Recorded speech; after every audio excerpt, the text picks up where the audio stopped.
السلام عليكم. ايه الكلام يا رجاله؟ يا رب الدنيا تكون تمام معاكم. غايبين عنكم بقالنا فتره، جاي لكم في فيديو جديد طويل وان شاء الله يعوضكم عن الغيب اللي غبناها. معانا النهارده راجل ريفي بسيط عايز يشغل دماغه عليا، فعلمنا عليه في حاجه بيحبها اكتر من ابوه. بص يا معلم، قبل ما تدخل على الفيديو انا محضر لك جيف اوي مش كبيره ومش مقامك، هي حاجه رمزيه 500 جنيه فودافون كاش لصاحب اخر كومنت على الفيديو ده، ولو طلع عمل سبسكرايب هيتضبلوا يبقوا باكو. يلا دلوقتي صلي على سيدنا النبي صلى الله عليه وسلم وبينا على الفيديو.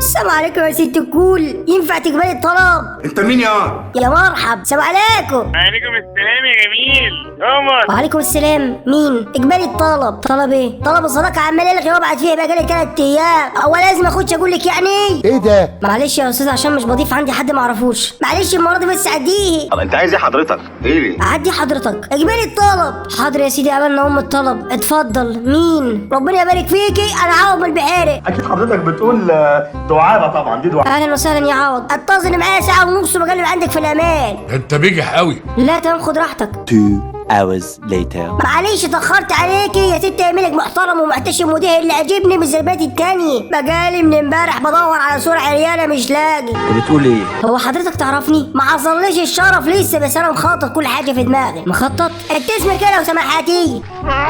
اسمي صوفي. ما شاء الله اسمي جميل يا صوفي زي صاحبته. انت من فين؟ انا من القاهرة. القاهرة ايه؟ دي دوشة وزحمة وريحتكوا عرق.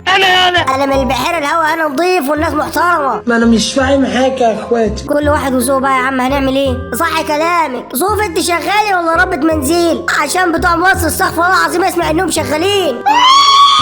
شغال عوض، بس استغفر الله العظيم ليه؟ عوض حلو من حلقك طالعه زي السكر. not bad. وشغال ايه بقى؟ ايه؟ انا بيزنس وومن يا عوض. ادي بقى يعني ايه؟ لا تكون زي حمديه بنت حمد ابو احمد. يس الشغالات بتاع اسمه ماي واي دايره تلف على اهل العزبه نفر. انت ايه حكايتك بقى؟ حمدتي يا معلم، بقول لك بيزنس وومن، سيده اعمال يعني. بتبيع يعني اكسسوارات حريمي ولبس فوط النوم ولا ايه؟ الله يخرب بيتك. اللي عندي شركات ومصانع. شغاله في شركه يعني؟ لا انا بملك شركه مش بشتغل فيها. اقول لي كده زي مدير الشركه وكده. هو ده البيزنس بتاعي اللي قلت عليه ده؟ بالظبط كده تقريبا. ربنا يديمها عليك يا صوفي. احنا كمان عندنا بيزنس ما حدش احسن من حد. اتفكرتك سرقني ولا حاجه؟ اوه ماي جاد. ايه البيزنس بتاعك يا عوض؟ عندنا ارض وفدادين وبهايم. بيزنس محترم، الفلوس بتجيب فلوس والملك بيجيب ملك. طب كويس. وعندنا رجب كمان، ده العمود الفقري للبيزنس بتاعنا. مين رجب؟ ده التكنيكال دايركتور بتاع البيزنس. ما تغلطيش في رجب يا صافي. رجب ده الحمار بتاعنا. بس رجب ده احسن من ناس كتير، بيعرف طريق الغد من غير ما حد يوديه. انت بتهزر يا ابني. رجب الحمار ماشي يا حاج عوض. انت بتضحكي. رجب ده نعمه بيصحنا الصبح عشان نروح الغد. يعني انتوا عاملين الحمار منبه ومواصلات وشغال معانا في نفس الوقت وما بياخدش فلوس. هم شويه برسيم. يا عبد الصمد.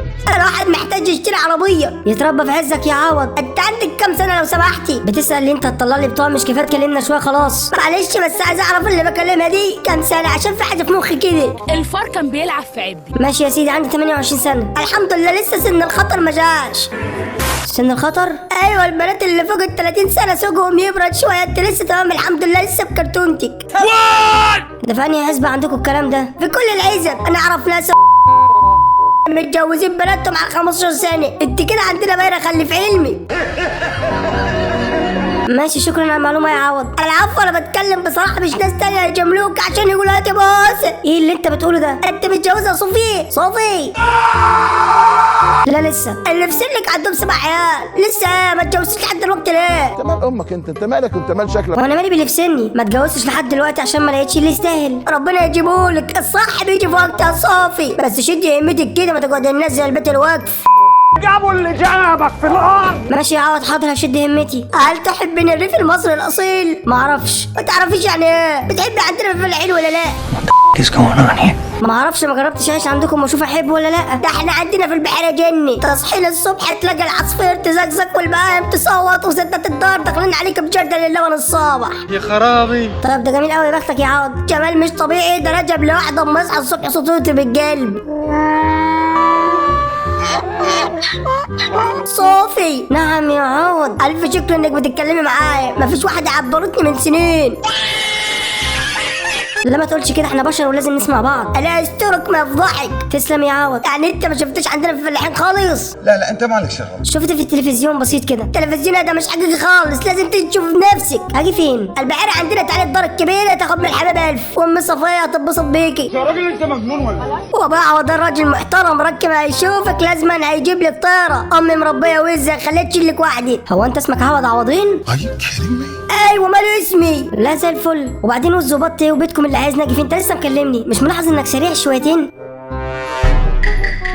لا انا بس بقول لو حبيت تشوف الفلاحين عندنا واهلنا ناس طيبه وتشوف الفرن الجاش. انا بتكلم بصراحه يا سوفي، مش بلف ولا الدوران. طيب يا سيدي شكرا كفايه. ماشي عداك العيب، سيبني افكر وبرد عليك. ما تغبيش عشان الوز ما تحمضش. Are you kidding me؟ ماشي حاضر. انت بتشتغل من البيت ولا بتروح الشغل؟ لا طبعا بروح بنفسي، بقول لك انا مديرة الشركات والمصانع. بتروح راكبه المترو؟ صدق الكلام. لا عندي عربيه بالسواق بتاعي. زي الكبار يعني. انا كمان عندي عربيه بالسواق بتاعي. طبعا العربيه الكر والحمار مش محتاجه كتير عشان افهم الافيه. ما تقوليش على رجب حمار. انا قلت لك فال بس كده عشان اعرفك بيه، انما ده صاحبي. طب وفي حد يركب صاحبه ويروح بيه الشغل؟ شغل ايه؟ انا بروح بالغيط. الغيط بعد شويه ورجب بيوصلني على سكته. هو اللي عايز كده اقول له لا. اذا كان علي عايز اجيب له حماره واجوزه عندنا في الزريبه وما طلعوش يتبهدل ابدا، بس هو اللي بيحب يروح الغيط. والغيط ده بتزرع فيه قمح وذره وبرسيم للبهايم، وعندنا بقر وجاموس غير اوضه الطيور. ده رزق ونعمه، والبقره بتدي لبن الصبح طازه. يا عم ماشي ربنا يزيدكم. تحبين اللبن صوفي؟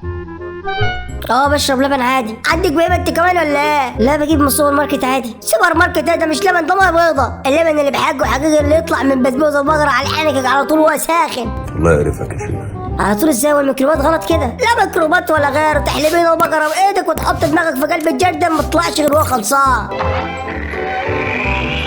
احلب؟ لا يعني استحاله اعمل كده، وكمان ما بعرفش اعمل الحاجات دي. سهل نعلمهولك في ربع ساعه تقعدي مع بنات عمي يعرفوك كل حاجه. لا طبعا استحاله اعمل كده واحلب والكلام ده، وانا مش محتاجه اصلا. انا عندي خط انتاج كامل للحليب. بتتكلمي بجد؟ ما تاخدي العيال شغالين معاكي. هو هيصف الكلام ولا ايه؟ حاضر من عينيا، هبقى اشوف لك الموضوع ده. انت عسل قوي. متشكرين يا عوض. يا صوفي انا بكلمك بصراحه، انت عجبتني من يوم ما شفت اعمالك. اسمه اكونت يا معلم. ايميلك دي اتلغت من زمان. انت منين؟ ماشي اكونت محترم. بس انا بتكلم بكل امانه يا صوفي، انت بنت محترمه ومحتشمه وشاطره وعندك مصنع وشركه.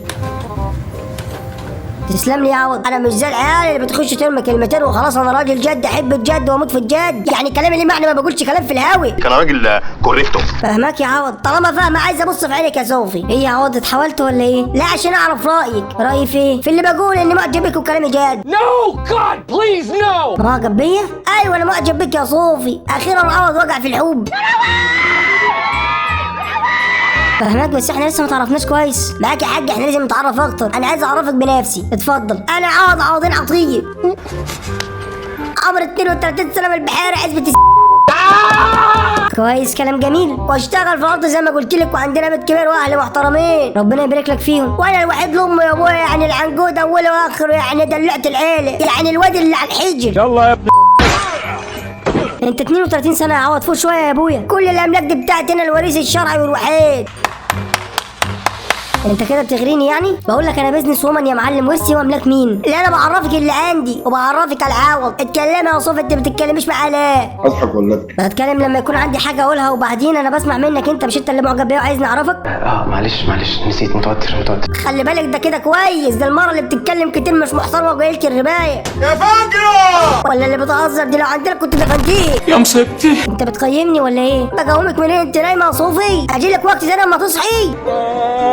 نايمة ايه يا عوض؟ مش ناقصه غباء. امال بكلمك ازاي؟ بقول لك بتقيمني تقييم يعني. انت فاهم كويس ولا ايه؟ لا بمدحك، بعرفك الفرق بينك وبين كل النسوان. وصلت اخيرا يعني. متشكرين يا ابويا على المدح. انت عندك شركات كتير. ازاي كام شركه؟ عندي اكتر من 12 شركه. ال 12 شركه دول كلهم بتاعينك لوحدك؟ انا يا اختي يا اللي خدت عين. بتوع لوحدي فيه 5 في عينك. ده كتير. انا عمري ما شفت حد عنده اكتر من 12 حاجه غير عمي. عنده 12 جاموسه. بركاتك يا ابن الفقري. طبعا في فرق بين الاثنين. ايوه الجاموسه عشان بطلع علينا لبن.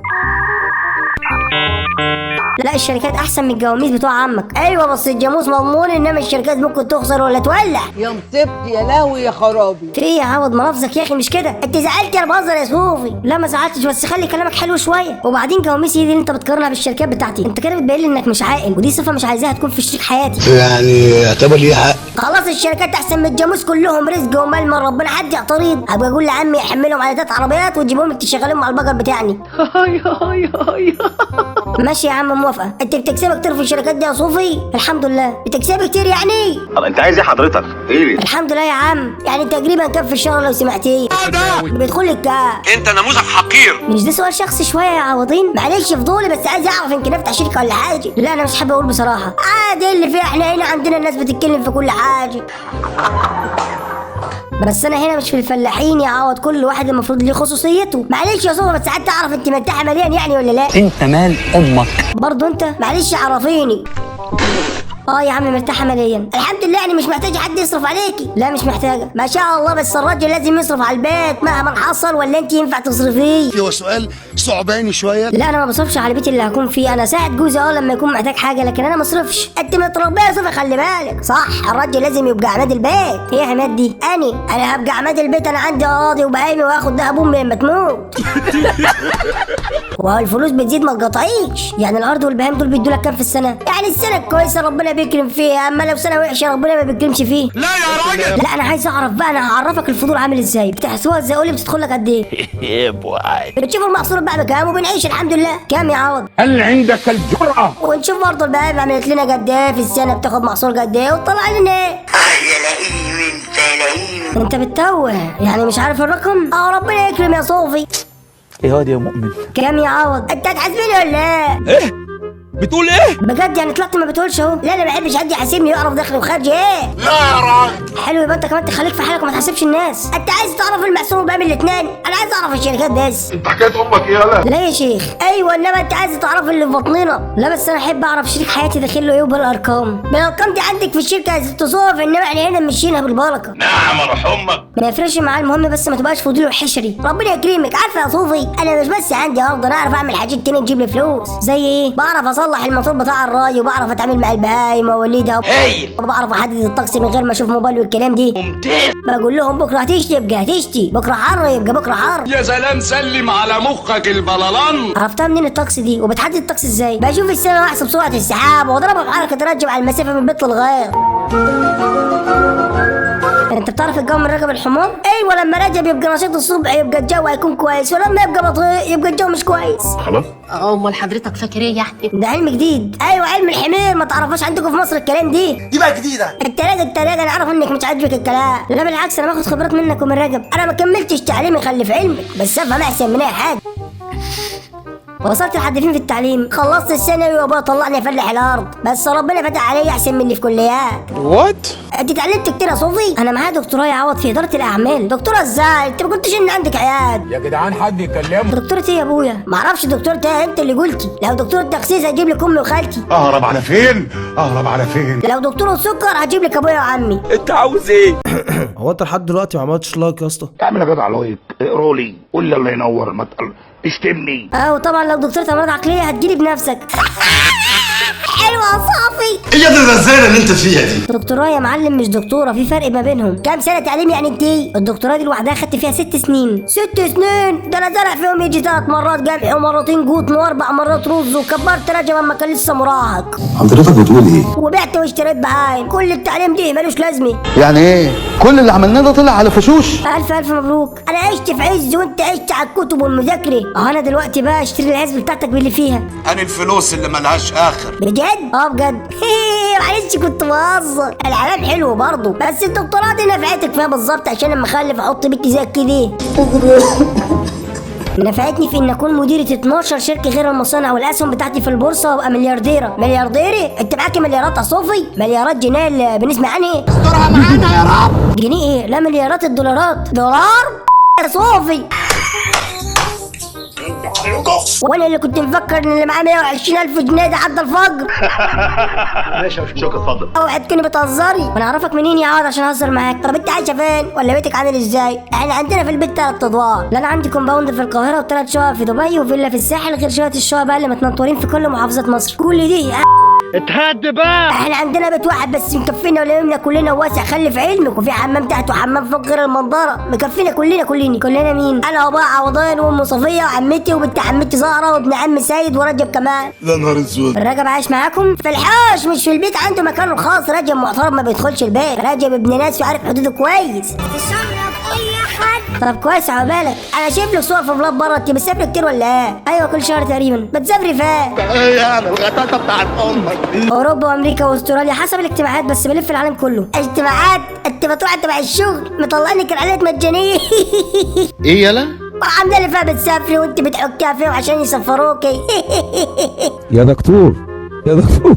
بحكها في مين يا ابني؟ انا اصلا صاحبه الليله دي كلها. انا سافرت زيك في اجتماع من شهرين قبل كده. اجتماعي ده وسافرت فين؟ سافرت لحد دمنهور، اجتماع الجمعيه الزراعيه. يلا يا ابن دمنهورة كان يوم هم ورجب رجله وجعته بالمشوار. يا لهوي انت سافرت برجب؟ ايوه هو كان عايز يروح معايا وانا ما اقدرش ارفض له طلب. ده مش بني ادم، انت مش بني ادم حبيبي رجب ما اقدرش ازعله. هو رجب بيزعل؟ ايوه ده ذكي خلي في علمك ويحبني قوي لما بطلع مشوار ولا اروح في حته الاقيه واقف لي على باب الدار منزل ودانه لحد الارض وزعلان. يا سلام يا سلام يا سلام يا سلام. سو كيوت يا حرام. قلت لك رجب مش زي يا حمار. رجب 1% انا بعامله زي اخويا عشان ماليش اخوات، هو اخويا الوحيد. بمشي يتفشخ من وسط الناس، بس ما ينفعش تقول قدام الناس ان اخوك الوحيد حمار. بس انا مش لاقي حد زي رجب في الوفاء. رجب افضل من ناس كتير. اخويا اللي ما جابتوش امي. ربنا يخليه لك يا عوض. يا صوفي هاني وانا كلامي معاكي من اول لحد دلوقتي عجبك؟ يعني ايه عجبني؟ يعني انا عوض عجبتك؟ احنا اتعرفنا كويس دلوقتي المفروض اكون عجبتك. انت عبيط يالا. لا لسه بدري، احنا ما تعرفناش غير شويه بس. شويه ده انا حكيت لك عن نفسي وعن اهلي وعن املاكي وعن رجب، ده مش شويه ده كتير. ايوه طب انت عايز ايه دلوقتي؟ معلش انا لسه مش حاسه اني منجذبه بيه يا عوض وما عرفتش كل حاجه عنك. انا ورايا مشغوليات كتير قوي بصراحه، بس انا بحاول ما اظلمكش وادي لك فرصه عشان كده بتكلم معاك. يسلم اصلك يا بنت الاصول. يا صوفي هاني ما انا اكون صريح معاكي، انا مش بكلم بنات ولا اعرف بنات تمام. وبعدين يعني لما بكلم بنت يبقى عندي نيه جديه مش بتكلم وخلاص. انت تقصد ايه بالكلام المسخ ده؟ ايه نيه جديه دي؟ يعني بفكر في الجواز. انا عمري 32 واهلي بيضغطوا عليا من وانا 17 سنه، بقالي 15 سنه امي مصبحاني ومساني بالجواز. امي بقت بتسال كل يوم، وابويا عوضين بيقول الراجل من غير بيت ومره وعيل يبقى راجل ناقص. بترمي اللعبه. وانت ايه رايك في كلامهم؟ انا موافق، الراجل لازم يتجوز ويكمل حياته. اشوف بنت الحلال اللي تخلي بالها مني ومن بعيني ومن راجل. قلتم على وش تاني. وانت لقيت اللي تتجوزها؟ بدور اهو كلامي معاكي مش بالصدفه خالص. سبحان الله جيت قدامي كده مره واحده. قصدك ايه بقى؟ يعني شفت امالك وعجبني واتكلمت معاكي حبه دماغك عجبتني. ربنا يسهل لنا الحال. انا هعرض عليك الجواز صوفي. بس احنا ما اتكلمناش غير عن النت، وهو ده ينفع برضه؟ ايوه بس الكلام بيكشف الناس، وانا شايف انك بنت محترمه وبنت اصول ومش كاشفه جسمك وهتخلي بالك من راجل. انا عيط طلاق ما هسيبك. شكرا، بس الجواز ده موضوع كبير قوي مش هيخلص بكلمتين عن النت، ويبقى همك واحده تاخد بالها من الحمار بتاعك اسمه رجب. واو لا رجب يا عم ربنا يكرمك. طبعا الموضوع كبير عشان كده بكلمك بجديه، مش بقول كلمتين والف وادور. فهمك يا عوض، بس اديني وقت افكر. قبل ما تفكرين في عوض، هو انت فكرتي في الجواز قبل كده يا صوفي؟ طبعا اكيد فكرت. وايه اللي عايزاه في الراجل يا صوفي؟ هي عامل ازاي؟ انا عندي شنب. يا سلام. عايزاه يكون على مستوى ليا ويكون شخص محترم وعنده طموح واهداف بيسعى حقها. مستوى ازاي يعني على نفس المستوى بتاعي، ما يكونش اقل مني. انا على مستوى كويس، عندي ارض وبقيمي وراجب. يا عمي خلاص. خلاص يا بنت، انت بتشحت برجب ده ولا ايه؟ وبعدين انا مش قصدي المستوى المادي بس، انا بتكلم على المستوى الفكري كمان. لو على الفكره انا بفكر كويس، هنا سأسكت قليلا. ولو على المادي شوف الارض تعمل كام دلوقتي. بس الظاهر ان انت اللي مش عارف انت بتكلم مين. عندنا الفدان ب 3 مليون اللي شويه، وانا عندي 5 فدادين. الارض دي اغلى حاجه انت بتمتلكها، يعني تقريبا معاكم من 15 ل 17 مليون، دي كل ثروتكم. انا بقى دخلي في الشهر الواحد مليون دولار، يعني 50 مليون جنيه في الشهر الواحد. وقفوا. شفت بقى 50 مليون في الشهر الواحد. دخت منك. خلاص يا عوض، فين انت هتبص لي في رزقي؟ سبحان الله، ربك بيرزق 50 مليون في شهر ازاي؟ كل شهر 50. عياني يابا يا لهوتي. تصدق انا غلطان اني قلت لك، بس الفلوس مش كل حاجه، خلي بالك يا صوفي هانم. انا مش هانم يا عم، اتكلم عادي. ماشي يا صوفي يا بنتي. مش هسمح لك يا ابن مش للدرجات دي يا معلم، فيه الفلوس مش كل حاجه اكيد طبعا، بس الفلوس مهمه. اهم حاجه الانسان الكويس والبيت المستقر واللبن الطازه اول باول ومحصول الرز يكفينا كل سنه بسنتها، والفراغ تضحي اليوم بيومه. وانت عندك البيت المستقر ده، ايوه بيتنا كبير وهادي واهلنا ناس طيبه. بيتك ولا بيتكم بقى اصلها تفرق. بيتنا يعني بيت العيله، احنا مش بنتفرق. نحن في مأزق كبير. يعني انت عايز ناس تكون مع اهلك بعد الجواز في بيت العيله. ايوه طبعا البيت يشم الحبايب الف. هتعيش معانا وابويا عوضان وام صفيه والبت زهره وسيد وراجع. لا مؤاخذة باللفظ، لا مؤاخذة ايه باللفظ. عايزني انا اعيش مع رجب؟ لا رجب يبقى في الحوش، انا فهمتك بقى. اذا كان كده ماشي. لا كتير قوي عليا يا عوض، انا عايز اكون مع جوزي في بيت لوحدنا، بيت العيله محترم راجل. وانا قلت لك انكم احنا مش بنسيب بعض. انت فاهمه ولا ما انتش فاهمه؟ يا عم ما تسيبوش بعض بس ما تدخلنيش وسطكم بقى. ام صفيه هتتبسط بيكي قوي. جيب العواقب سليمة. هتعلمك كل حاجه، هعلمك بنات كتير عندنا في العيله. هتعلمني ايه بالظبط؟ هتعلمك تخبزي وتبطاطي وتحليبي وتنظفي الثلاث ادوار بتوع البيت وتنظفي لا مؤاخذه تحت البهايم. عند امك يا. وبعدين بس عشان تعلمك لازم تتمحلسي. يعني بتخليني دلوقتي لو معايا خنجرين اعمل ايه؟ اتمحلسي لي عشان تكسبي رضاها. ده حاجة حلوة يعني. اعمل ايه يعني؟ مش فاهمه. اما تشوفيها قاعده كده قاعده ترش في ميه سخنه وخدي رجليها في امها. مش فاهمه. ادعك رجلين امي مش فاهمه ايه. عايز ندعك رجلين امك عشان تكسبي رضاها لازم تتمحلسي لي. حبي على ايديها في الراحه والجاي. حلوة قوي دي. هي مزاجك وايه كمان بس كده؟ ما فيش حاجات تانية يعني؟ انت جايه من بيت اهلك معززه مكرمه. يا راجل اتعلمي منها الطبيخ عشان تعملي لي اكل كل يوم اول باول. انا ما بحبش الطبيخ البايت.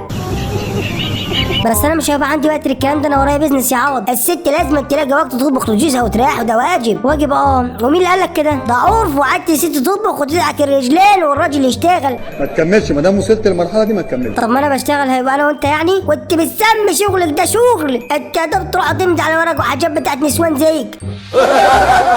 انما الشغل بتاعنا شغل بجد وحقيقي. تعالى جربي كده، امسك المنجل وحشي لك نص جراد برسيم على النعمه تروحي متكاتة ترفع وركك من على الارض. برضو عاوز ايه؟ هو انا ايه اللي يجبرني اعمل كده؟ هو اي شيء وخلاص. تعالي حش وسطك عشان تقدري جبت النعمه وتعرفي انت هتتجوزي وحبيتها ازاي. هو في ايه؟ انتوا جايبين هنا عشان تهزقوني ولا ايه؟ الشغل اللي مش عاجبك ده بيكسبني 50 مليون في الشهر. خلاص انت تذلني يعني، بس الطبخ واجب عليك. انا بحب البزيل اللي مع اللحم الملبسي واحب الرز الخبيزه والبصاره. وما تنسيش مع الاكل دايما تحط ستريس والجلاوين. انت بتبكي ليه يا عم؟ انت بتقول ايه يا معلم؟ ابقى اعرف في كل حاجه اما تيجي يا صوفي. مش قصدي اجرحك بس الست اللي ما تعرفش تطبخ تبقى ست راقصه وما تربيتش. انا بتكلم بصراحه ما بزوقش الكلام. يخرب بيت امك. طيب وانت قدرك ايه بقى؟ هتعمل ايه؟ انا بشتغل في الارض وبجيب فلوس واجي كل لقمه واعمل معاك ونتخمي ده انا وانتي. بس كده ده اللي هيحصل كل يوم؟ ايوه بس انت عايزه يعني الراجل بيتعب بره بيته والست تريح جوه البيت. بس انا كده مش بريح. انت بتقول امك هتخليني اعمل كل حاجه في البيت، اخليك تريح نص ساعه ولا ساعه الا ربع ما تشيليش هم. حياتي بقت اجمل كتير، انا حسيت فعلا بالتغيير. طيب وشغلي؟ لا شغل ايه بقى؟ انت تسيب الشغل دي خالص. انا ما عنديش عليك تشتغل كمان. ايوه انا ابقى اصرف عليكي. هتصرف عليا منين بقى؟ وبعدين انت عارف مصاريفي كام؟ الجوده بالموجوده. اصرف عليكي من المحصول. طب يلا بقى اتكل على الله. عوض انا مصاريفي الشهريه معديه المليون جنيه. يا عم سيبنا عيط يا عم. هدوم وميك اب وفيلر وبوتكس وشعر واكل معين وخروجات وبنزين وكل حاجه حرفيا. هتعرف توفر لي مليون كل شهر؟ ادخل جمعيه ب 5000 هاخدها التالت وخدها لك الاول 50000 وتبقى تسديها بمعرفتي. يا نصر اضحك على. ما فهمتش. ابقى اسرق لك غوشه من ده ابو امي وخلصنا صفر. انت توجعني في خلاق. بقول لك مليون جنيه كل شهر غوشه ايام ما بعر. انت بقول لك ايه؟ انت تعيش معاه على حاله زي ما هو. اذا كان على المكياج حميد عندنا منوكات وبتكحل من باب الفرن. انت تفكيرك بعيد قوي عني للاسف يا عوض. حبيبي انا عندي طياره خاصه لما بزهق بروح بيها كندا والمالديف اشم هوا وارجع. وانت تقول لي يا باب فرن وحاجات غريبه؟ انت عندك طياره؟ نو جاد. شفت بقى الناس تاكل وش يبقى عندي رجب وما تتحرك بطياره. انا النعمه اللي معاها ما تتحرك غير برجب. الرجب ايه يا معلم؟ بقولك طياره يعني فرق السما من الارض. طبعا وانت هتجيب الطياره رجب ما بياخدش بنزين. ابو تقل دم امك. عوض خليني افهم انت عايزني اعمل ايه بالظبط لو اتجوزنا؟ تهتم بالبيت وتطبخي وتخدمي اهلي وتساعد ام صفيه. اساعدها في ايه؟ شغل البيت الغسيل والمسح والطبخ وحاجات كتير. انت كلبه حماره كبيره. انا عندي شغاله بتعمل ده. الشغاله دي هتمشي بعد الجواز. مش محتاجين شغالات اللي تعمل لنا عمل ولا حاجه. ومين هيعمل الشغل؟ انت ام لحد ما تتعلمي وتعتمد عليك. ام ترتاح بقى. ومش بس كده ام تعلمك الحلب كمان. حلب تاني؟ ايوه حلب البقر والجاموس. سهل هتتعلميهم في مفيش. انا مليارديره هحلب جاموس؟ مش عيب الشغل؟ شغل امي صفيه بتحلب من وهي صغيره وهي ست محترمه. امك ست محترمه بس انا مش امك. ده مش قصدي شغل البيت ما يعبكيش في حاجه، بالعكس ده انت هتكسبي كتير. هكسب ايه؟ مش فاهمه. هتكسبي رضايا عليك ويا بخت اللي جوزها راضي عني ويا بخت اللي جوزها من الاساس وعوض. عوض انا عندي ليك سؤال مهم. اتفضلي. انت شايف ان الجواز ده هيفيدني ازاي؟ هيفيدك طبعا، هتبقي ست بيت محترمه وعندك راجل يحميكي. يحميني من ايه؟ يحميكي من الدنيا. البنت ما ينفعش تفضل لوحدها كده، محتاجه راجل في الدنيا يحميها. انا عندي 500 موظف امن وبادي جارد غير الحراسه الخاصه، كل ده ما يجوش جنب بعض حاجه. ارجوك تسامحني يا باشا. لا اللي ما يعرفك يجهلك يا باشا. انت لازمك راجل اصلي و100 يفوت في الحديد عشاني، والراجل ده يبقى انت ان شاء الله. يعني اصوف يعني انا عارف ان في فرق بينا، بس الفلوس مش كل حاجه، الجواز بالتوافق والاحترام. وانت شايف ان في توافق بينا؟ ايوه، انت بنت محترمه راجل محترم، انت عزباء وانا عزب، انت عايزه راجل وانا عايز مرة. اسكت الله يخرب بيت ابوك، اسكت. بس انت عايز نوقف شغلي واحلب جاموس واغسل وامسح وطبخ وتدعك رجل امي، انت ناسي الباقي. اخرس يا ابن انت بتفكرني يعني بتستفزني؟ انا بقول لك الحقيقه حتى لو هتزعلك. اصوف يا عالم انا هحكي لك على حياتنا في الحزب عشان تعرفي هتيجي على ايه. اتفضل قول. اصوف عماد الفجر بنصح انا والبهام مع بعض.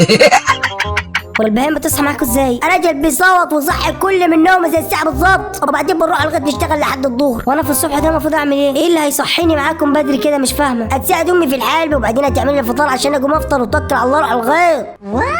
طيب انا هقول لك انا يومي بيمشي ازاي عشان انت شكلك مش مستوعب حجم البوزيشن اللي انا فيه. ما تغلطيش.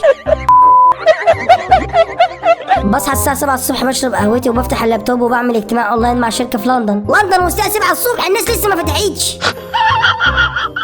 يا عم هي دكانة فاكهة بس بدري قوي، عارفة، بس الايام دي ورايا ديل وصفقة تستاهل. وبعدين بتعمل ايه تاني؟ بروح المصنع الاول وبعدين اجتماع تاني وبعدين غدا مع المستثمرين. ده تعب كتير عليك يا صوفي يا خوفا اللي يسجد تشقق. انا عايز كعب غزال.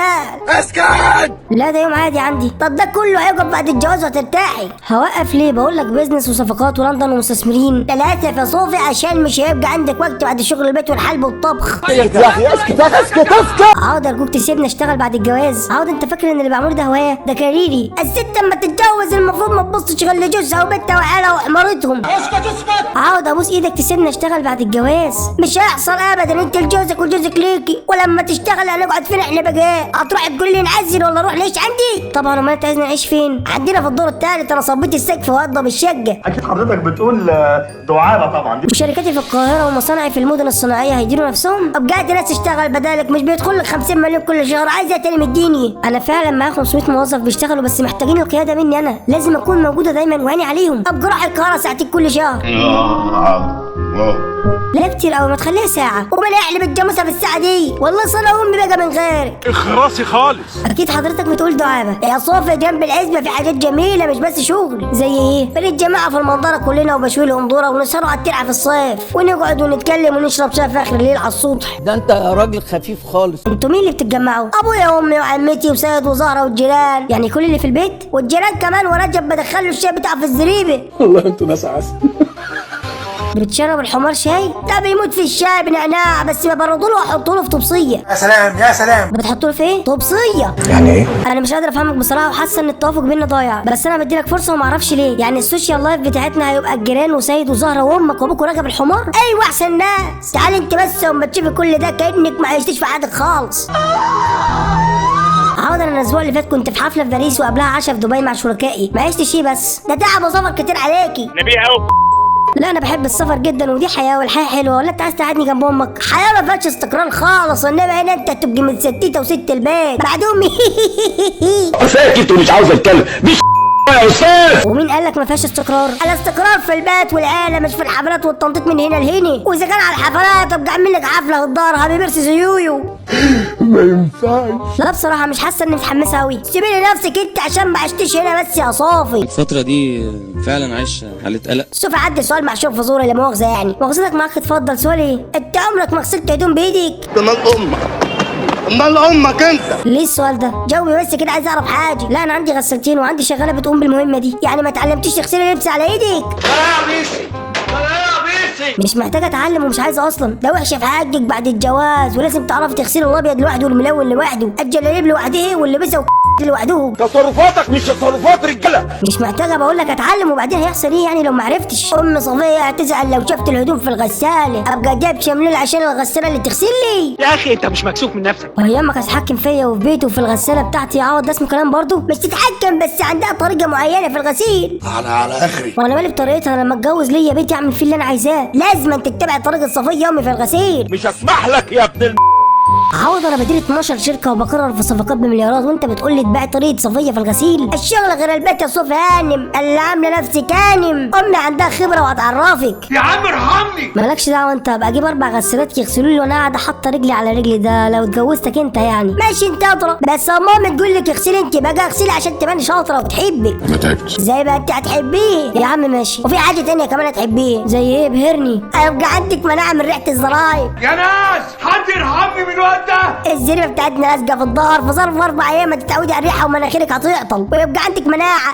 الحقوني بقى انا اللي بستخدم عطور فرنسيه سعرها معدي $5000 واكتر، عايز تعودني على ريحه القرف ده؟ يا نهار ابوك اسود، كل الفلوس دي عشان تشم ريحه؟ واو واو واو واو واو واو. ده اسراف. ريحه الزريبه هنا مجانا ومفيده. انت عبيط ولا ايه؟ مفيده طبعا، طبيعيه وصحيه والهواء نظيف. ايوه الريحه مش حلوه بس هتاخدي مناعه حلوه.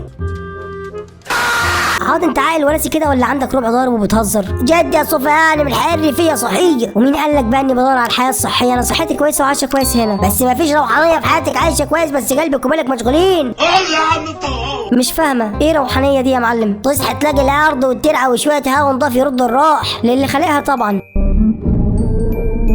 ونسيت الروايح والبهايم وراقب الحمار. طلعي رجب من الحزب عشان ده راجل اتحط فوق الراس. يا رب. ماشي انت انت وراقب بتاعك ده. بجد يا صوفا انا مش شايف ان الفرق بيننا مشكله. عاد انا مش هغير حياتي عشان اجي احلب جاموسه ولا اركب حمار ولا اخدم امك. طب ما تجرب الحلب مره وبعدين تحكمي. امي مش هتخدميها، ده انت هتبقى تتاكل رجليه. ايه حكايتك؟ ايه حكايتك؟ قول لي ايه حكايتك؟ عاود سؤال بجد. قول اسالي انت شايف نفسك ازاي؟ يعني ايه؟ يعني لو شفت نفسك ليك عريسه يبقى ازاي؟ راجل شهم عنده ارض وبهايم وبيخاف عليها لو حماره. تمام. وانت لو توصفني كعروسه يبقى ازاي؟ بنت شاطره عندها كام شركه. بس كده؟ انا مش بنت شاطره يا عوض، انا عندي امبراطوريه بزنس كامله. بزنس تاني؟ وانت عايزني اسيبها عشان اجي اغسل مع صفيه امك؟ ما قلتلكيش سيبيه، قلت لك خففي بس. صدق انت عارف التخفيف ده بعد الحلب والخبيث والغيط هيفضل منه ايه؟ ماشي ماشي، انا اسمع منك انت عايزه ايه وعوض يعملهولك. طلباتك. عايزه راجل يبقى زوج ليا وندعم بعض، مش هبقى خدامته. لا بعد الشر عنك، انا مش عايزك خدامه. انت فهمتي غلط ولا ايه؟ بس قلت لي اغسل وامسح واحلب واطبخ وانزل الغيط.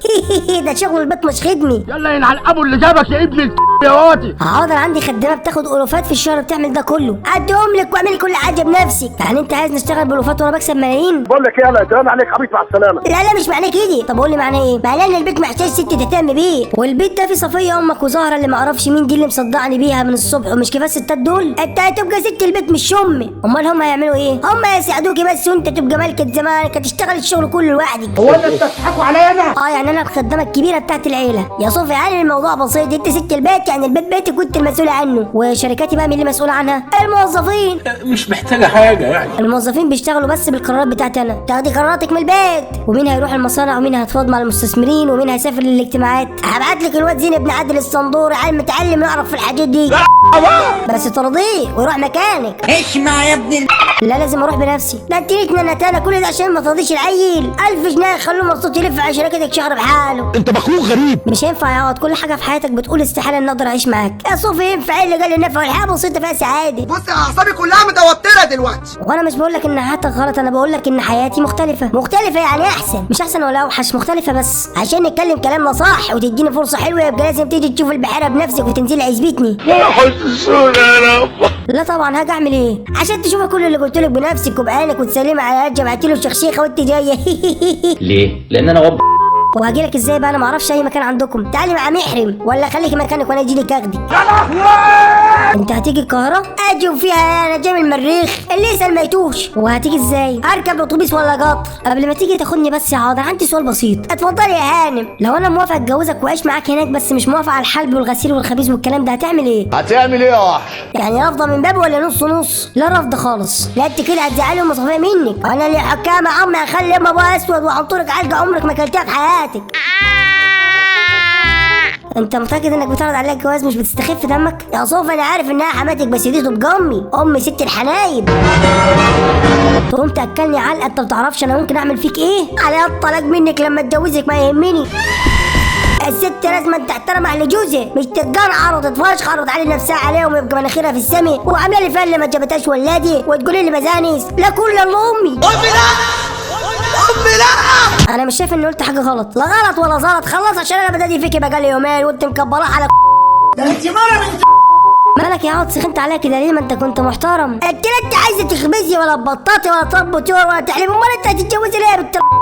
استعبطيني يا بت. عشان كده تاريكي بايري. لم لسانك يا عوض، انا كده ممكن ارفضك في ثانيه، خلي بالك، واعمل لك مشاكل بسبب شتيمتك دي. انا مش فاهم انت عايزه ايه بالظبط. انا لو كنت سمعت كلام امي اتجوزت بنت عمي كان زماني معاها حالين دلوقتي. وما اتجوزتهاش ليه؟ اكبر مني ب10 سنين. ازاي بقى؟ وبتقول على انا اللي بايره؟ لا كانت متجوزه بس شيت صلاح مع اللي راحوا، كان واقف على الكبات بتاع الري ولابس تلفيعه تقوم تتلف حوالين الموتور وتسحبه يعدي من الناحيه الثانيه. كفايه والسر الالهي طلع وهو 100 حتي. كفايه بقى يا اخي. يا ساتر يا رب. خيصيني اتجوزك واروح افرق قلب امي، اقول لها جبتك اللي تدعك صوابعك ولا اروح اشوف بنت عمي؟ لا روح شوف بنت عمك، انا كنت عايز جواز اقعد فيها واجب زي كده حاجه معاها فلوس. يعني انت كنت عايز تتجوزني مصلحه وعمال تقول لي هقعدك من الشغل عشان تاخد اللي ورايا واللي قدامي وتعيشني خدامه عند امك. ايوه هات مليون جنيه بقى يا متخلف يا ابن المتخلف، ده هي تلعن. مليون عفريت لما ركبوك انت صدمتني يا عوض، انا مش عايز اعرفك تاني. عارف انا كنت خلاص قربت اوافق عليك بس كنت مطوله بالي على الاخر عشان احطك في اكتر من اختبار واديك فشلت اهو. وحياه البزانس بتاعك كنت بتعملي كده. انا قلت انت تطلع خلق على الفاضي وعمال اتكلم واشرح والريف وما ريفش وانت ولا هني. ايوه يا سيدي كنت خلاص اوافق عليك بس لا خلاص يلا اخلع مع السلامه اضحك للبلوك. لو حياه امك ما طالما موافقه عليها الله نتجوز. يا ولاد اعملي اللي انت عايزاه ما تقعديش من الشغل خلاص. انت عبيط يا اسطى. بعد ايه بقى؟ المهم بس نلاقي قرشين الملايين دي كلها واتجوزك وبراحتك اعملي كل حاجه. انت بتهزر. عايز نصرف عليك يعني واخدك تحت جناحي وتشوف العز بتاعي صح كده؟ ايوه انت ابن مره اجي اعيش عندكم واحط رجل على رجل وما اعملش الهبل اللي بتقوله ده؟ ماشي انت بتضحك عليه. هات مليون جنيه خد رقم وابعتهم فودافون كاش. انت اهلك ايه يا استاذ؟ عايزني ابعت لك مليون جنيه فودافون كاش؟ ما علينا خف عبط شويه يا عوض. ماشي تبيع الحمار محسن ده ولا ما اعرفش اسمه امه ايه؟ اسمه رجب بعد اذنك. هو رجب ده تبيعه عشان انا مش بعيش مع حمير. لا كل رجب يا صوفي عليا الطلاق منك لما اتجوزك ما انا بايعه. مفيش فايده. انت بتطلعني قبل ما تتجوزني ادهول انت. انا قلت شرطي وانت حر. هتجيبي مليون كمان ليه؟ موافقه بس بشرط تروح تبيعه بكره قبل ما تيجي تاخدني. انا ما اجيش في مكان فيه حمير بكره ما فيش بيع ولا شيء. استني السوق الاربع اروح ابيعه هناك بس ال2 مليون يسترك ربنا. طبعا دول ولا حاجه بالنسبه لي. هتلتزم بكلامك معايا هلتزم بكلامي معاك. ماشي ممنوع منعا باتا تبعت لي ولا تحاول تفتح معايا كلام غير وانت قايل انك بعت الحمار. خلينا نتكلم لحد السوق الاربع. الحنك دي ما يتكلمش. لا مش هتكلم معاك كلمه واحده لحد ما تقول لي خلاص. ماشي سلام يا عوض. سلام يا حبيبه عوض. يلا هتخلي عوض يلعب بالمليون. صباح الخير صوفي انا عوض. انا بعت الحمار بعت رجب. عوض مين ورجب مين؟ انا رجب بعت عوض الحمار. برافو عليك. رجب الحمار. انت بتقولي بالظبط انا اعرفك؟ صدمات كبيره. لا يسترك ربنا انت فقدت الذاكره ولا ايه؟ انا عوضنا ابن صفيه. بعت رجب الحمار زي ما قلت عشان اتجوزك يا صافي. عوض مين ورجب الحمار ومين صفيه دي؟ انت بنسوى يا عمنا ولا المكنه عندك نعمت ولا ايه؟ انت خليتيني بعت الحمار وجيت تنسيني دلوقتي.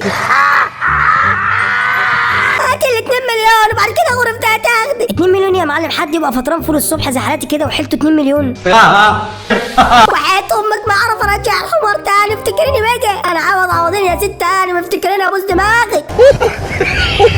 اللي كنت عايزه اتجوزك. لا تعال فيديو كل كده فكرني بنفسك. تعالى.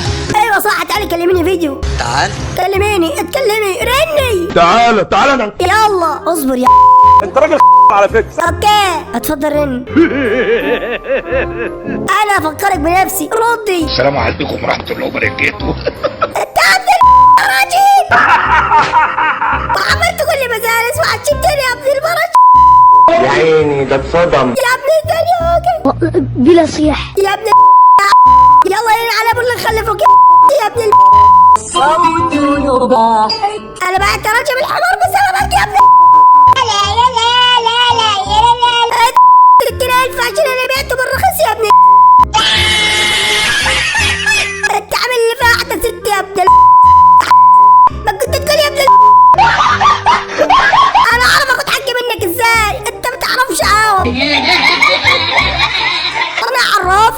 خلصتك من رجب الحمار اهو يا معلم، ابسط. انا في غايه السعاده. انا هخلص روحك من جدتك، خلصت روحك وخلصت ايامك يا ابن لا بص ما تعيطش. انت رجب انضف لك يا ابني. تاخد 20,000 وتشتم رجب ولا بل الدنيا كلها عوضنا عن يوم من الايام رجب يا ابن المارة؟ لا شيء. انا عرفك نخليهم 30,000 ينعل ابو رجب يبعت الفلوس. لا 30,000 هعمل لك بيهم ايداع في انت شايفني ازاي مع السلامة لحد ما اجيبك. حاسس ان انا بملك الدنيا كلها وما عليها. احفظ الوش ده كويس. هو فين الوش ده؟ الصورة بتحمل. اللي انت شكله خلص. مع السلامة لحد ما اشحن النت.